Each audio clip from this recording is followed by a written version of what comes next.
नमस्कार मित्रांनो, मी डॉक्टर अतुल कुमार नावंजर. गरोदर मातेला तिच्या 9 महिन्याच्या काळात वेगवेगळ्या आजारांचा काही वेळेला सामना करावा लागतो, जसे की gestational diabetes, pregnancy induced hypertension, anaemia of pregnancy.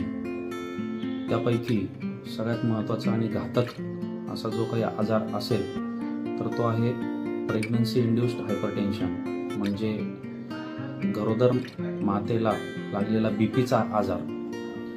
तर ह्या कंडिशनमध्ये बीपी हा केवळ गरोदरपणाच्या काळात म्हणजे 9 महिनेच असतो. एकदा डिलिव्हरी झाली, एकदा बाळ बाहेर आलं की त्यानंतर हा बीपी आपोआप कमी होऊन जातो. या वाढलेल्या बीपीचे बाळावर काय परिणाम होतात, तर बाळाचं वजन न वाढणे, बाळाची वाढ खुंटणे, ज्याला आपण इंट्रायुट्राईन ग्रोथ रेस्ट्रिक्टेड म्हणजे IUGR बेबी असं म्हणतो. त्यानंतर बाळाच्या अवतीभोवती असलेलं पाण्याचं प्रमाण हे हळूहळू कमी व्हायला लागतं, ज्याला आपण ओलिगोहायड्रॅमनिओस असं म्हणतो.